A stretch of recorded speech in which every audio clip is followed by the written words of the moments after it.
정부와 여당이 전세 사기 피해자들이 살던 집을 경매로 사는 경우 관련 세금을 감면해주는 방안을 검토하고 있습니다.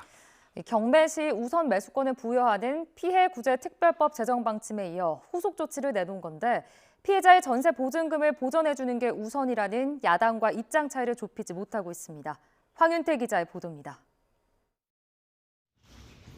세입자가 먼저 경매 낙찰가로 살던 집을 구매할 수 있는 우선 매수권을 포함한 전세 사기 대책 특별법을 추진하기로 한 국민의힘과 정부가 하루 만에 추가 대책을 내놨습니다. 특별법 추진을 발표하면서 관련 세금을 면제해주겠다는 방침을 구체화한 겁니다.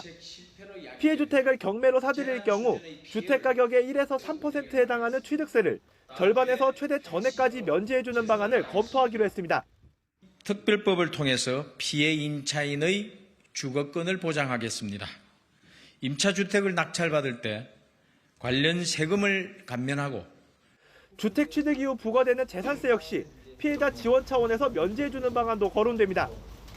다만 취득세처럼 일회성이 아니라 매년 부과되는 세금이란 점에서 일정 기간만 감면해주는 방안이 유력하게 거론되는 것으로 알려졌습니다.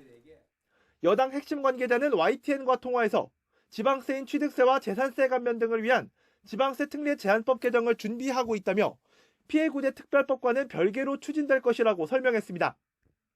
국민의힘 지도부는 당정이 발의할 특별법이 전세 사기 피해자들의 주거권을 지키려는 것이라고 강조하면서 야당의 협조를 촉구했습니다.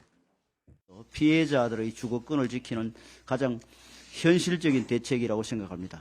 피해자들에게 주어진 시간이 거의 없는 만큼 이번 주 국회에서 입법이 마무리될 수 있도록.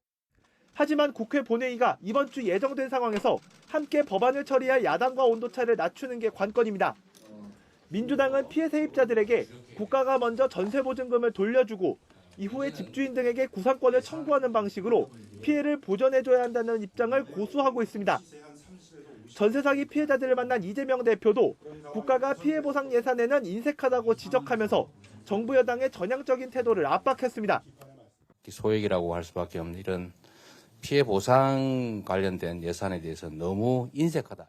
사람들이 죽고 사는 문제이기 때문에 저는 이런 점에 있어서 정부가 좀 더 과감한 전향적 태도를 보일 필요가 있다고 생각되고.